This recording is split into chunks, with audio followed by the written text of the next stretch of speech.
ప్రణామం ఆచార్యజీ. ఆచార్యజీ, నేను దాదాపు 1.5 ఏళ్ల నుండి గీతా సెషన్లతో ముడిపడి ఉన్నాను. గీతా సెషన్లలో చేరాక నా జీవితంలో చాలా మార్పులొచ్చాయి. కానీ ఈ ఒక్క ప్రవృత్తి అంటే సెక్షువల్ డిజైర్స్ అనే ఆ వాంఛ అది నన్ను వదలడం లేదు. అది మళ్ళీ మళ్ళీ నన్ను వెనక్కి లాగుతోంది. దానికివ్వాల్సిన చోటు దానికివ్వాలి. ఓ స్త్రీ, రేపురా. కాదనడం ఎందుకు?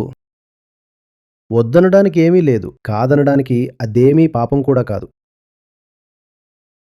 లోకధర్మమేమీ కాదు కదా ఒక మహిళను తాకితే నరకానికి వెళ్తావని. బిడ్డా, వీర్యాన్ని కాపాడుకో, ట్యాంకుల్లో నింపుకో.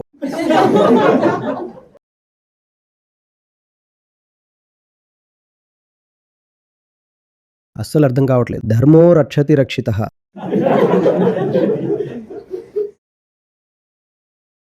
లేదా వీర్యో రక్షతి రక్షితః. దానికి ఉండాల్సిన చోటు దానికి ఇవ్వాలి కదా. అది ఆఖరి స్థానం.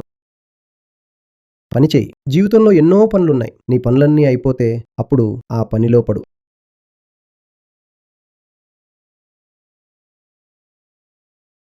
అదొక ప్రవృత్తి మాత్రమే. అది ప్రకృతి సహజమైన లక్షణం. తద్వారా ప్రజననం జరగాలని, అన్ని జాతులు తమ వంశాన్ని ముందుకు తీసుకెళ్లాలని ఇది. దీనికోసమే అంతకుమించి ఏమీ లేదు. ఇంకా ప్రకృతికి ఈ విషయం చాలా ముఖ్యమైనది కాబట్టి మన లోపల కూడా దీన్ని చాలా ముఖ్యమైన విషయంగా మార్చేస్తుంది. ముఖ్యంగా యువతలో సెక్స్ చేయాలి అని. నువ్వు కేవలం దానికోసమే చేస్తున్నావు. నీకు తెలియదు కూడా. ఒక బిడ్డ పుట్టాలని నీలో ఆ భావన కలిగినప్పుడు దీనివల్ల బిడ్డ పుట్టాలని నువ్వు అస్సలు ఆలోచించవు. కాని వెనుక కూర్చున్న ఆ మాయ ఉద్దేశ్యం మాత్రం ఒక్కటే. ఇది జరిగితే నీ DNA ముందుకు సాగుతుంది అని. అది దాని ఉద్దేశ్యం. మరి నీ ఉద్దేశ్యం ఏంటి?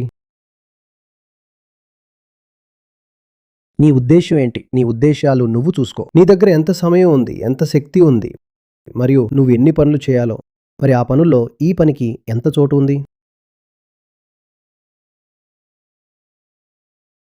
బాగా అర్థం చేసుకో. లోకధర్మానికి ఇది చాలా పెద్ద విషయం మరియు ఒక మహాపాపం. పెళ్లి కాని కుర్రాడు అంటే పరాయి స్త్రీ గురించి ఆలోచిస్తున్నాడు. రౌరవ నరకంలో కుళ్ళిపోతాడు. పెళ్లి కాలేదంటే ఇక అందరూ తనకు పరాయి వాళ్లే కదా. సో వాడు వెళ్ళి ఆ ఆఖరి నరకంలో కుళ్ళిపోతాడు. నిజమైన ధర్మానికి ఇది పెద్ద విషయమూ కాదు, అలాగని చెడ్డ విషయమూ కాదు. ఇదొక చాలా చిన్న విషయం. చిన్న విషయాలకి చిన్న చోటే ఇవ్వాలి. నిజమైన ధర్మం నిన్ను అడుగుతుంది. అంటే నీ జీవితమే నిన్ను అడుగుతుంది, భయ్యా ఇది అందరికీ దొరికిందే కదా అని. మనుషుల్ని వదిలేయండి. గాడిదలు, కుక్కలు, పందులు అన్నిటికీ దొరుకుతోంది. ఒకవేళ ఇందులోనే అంతా ఉంటే అందరూ తరించిపోయేవారు కదా. పిచ్చివాడు పిచ్చిది కలిసినా సరే వాళ్ళు సెక్స్ చేస్తారు. వాళ్ళకి పిల్లలు కూడా పుడతారు. ఇది అందరికీ దొరికే విషయం. దీనివల్ల ఏదైనా దొరికి ఉంటే అందరూ తరించిపోయేవారు కదా. ఈ పెళ్ళైన వాళ్ళందరినీ చూడండి. వీళ్ళకి ఇంట్లోనే సెక్స్ దొరుకుతుంది. మరి వాళ్ళ మొహాలు ఎలా ఉన్నాయి? వాళ్ళ మొహాలు ఇలా ఉన్నాయి. ఒకవేళ ఎదుటి లింగం దేహం దొరకడమే అంత పెద్ద విషయం అయితే పెళ్ళవగానే అందరూ బుద్ధులైపోయేవారు. చూడండి, ప్రపంచంలోనే అత్యంత పెద్ద వరం మాకు దొరికింది. స్త్రీ దేహం, పురుషుడి దేహం దొరికింది. ఇంతకంటే ఇంకేం కావాలి అని అనుకునేవారు.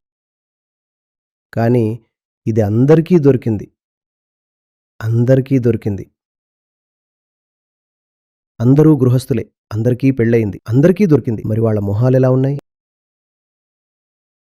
నిజానికి పెళ్లికి ముందు మొహం కొంచెం మంచిగానే ఉండొచ్చు. పెళ్లి తర్వాత అది ఎలా తయారవుతుందో నువ్వే చేసి చూపించు. కెమెరా పెట్టండి. చూపించు, ముఖం అలా పెట్టు. దీనికోసమా మీరు చచ్చిపోతున్నారు? మరి ఇదొక చిన్న విషయం. ₹2 వస్తువు. ₹2 దొరికినా పెద్ద విషయం కాదు. దొరకకపోయినా పెద్ద విషయం కాదు.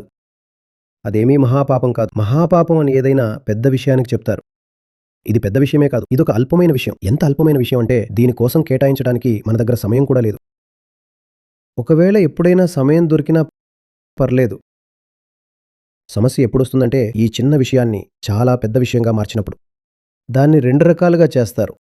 1 విపరీతమైన భోగం ద్వారా, 2 విపరీతమైన అణిచివేత ద్వారా. సో లోకధర్మంలో ఉన్న గృహస్థులు విపరీతమైన భోగంలో మునిగిపోతారు. 10 పిల్లలు. అరే, గత శతాబ్దంలో ఎందరినో భక్తులు అని మనం పూజిస్తాం. వాళ్ళకి డజను మంది పిల్లలున్నారు. వాళ్ళనేమో మహాభక్తులు అంటున్నారు. మీరెవరిని భక్తి చేస్తున్నారు? భక్తి అయితే ఓకే, కానీ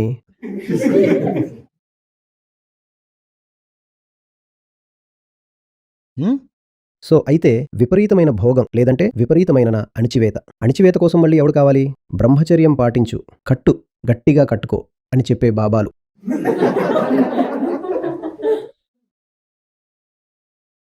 క్షుద్రమైన విషయం, అల్పమైన విషయం. దీని గురించి ఎందుకింత బాధపడటం?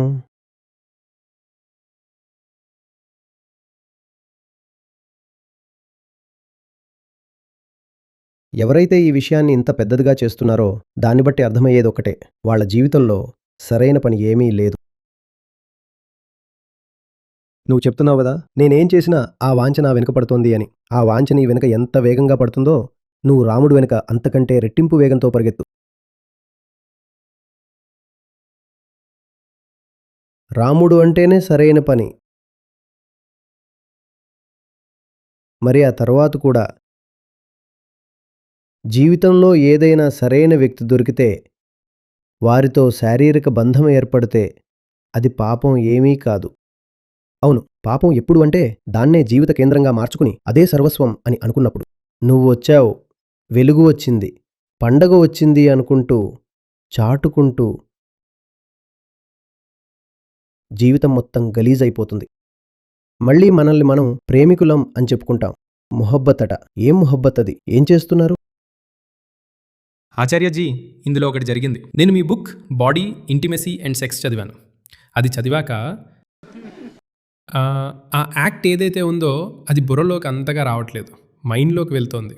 అంటే నేను అందులో పూర్తిగా ఇన్వాల్వ్ అయిపోతున్నాను అన్నట్టు అస్సలు లేదు. అది లేనే లేదు. అదొక రకమైన పట్టించుకోని స్థితిలోకి వచ్చేసింది.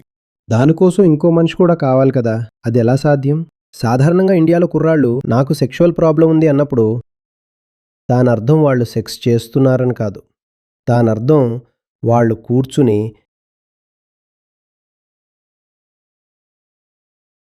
నీ దగ్గర అసలు ఖాళీ సమయం ఎందుకుంది? ఈ మైండ్ గురించి మాట్లాడుతున్నావు కదా, నీ మైండ్ ఖాళీగా ఎలా ఉంది?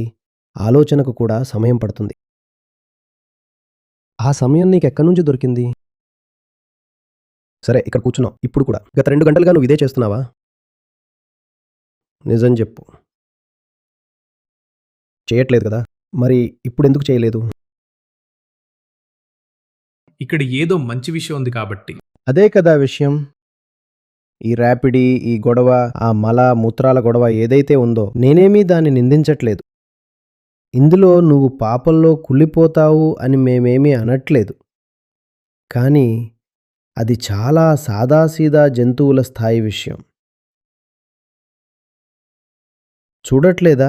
కుక్క, పావురం, పిల్లి, గేదె, ఆవు అన్నీ చేస్తున్నాయి. అది మంచిది కాదు, చెడ్డది కాదు. ఒక చిన్న విషయం.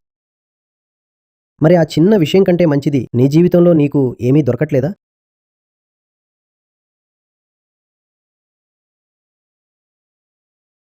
ఇంకా శరీరంలో శక్తి ఉంటే వెళ్ళు, గంట 2 గంటలు ఏదైనా ఆట ఆడు, అది కూడా గట్టి పోటీ ఇచ్చేవాడితో. వాడు నిన్ను పరిగెత్తించినప్పుడు చూద్దాం నీకు సెక్షువల్ థాట్ ఎలా వస్తాయో. లేదా జిమ్కి వెళ్ళు, ఏదైనా భయానకమైన ట్రైనర్ని పెట్టుకో. హెవీ వర్కౌట్స్ తర్వాత ఇలాంటి ఆలోచనలు ఉండవు. అర్థం చేసుకో, నువ్వు శక్తిని దొంగిలిస్తున్నావు. ఆ శక్తిని ఎక్కడ వాడాలో అక్కడ వాడట్లేదు. అందుకే ఆ ఎనర్జీ ఇక్కడే తిరుగుతూ ఉంటుంది. కనీసం మొహం గురించి అయితే నువ్వు అసలు ఆలోచించవు.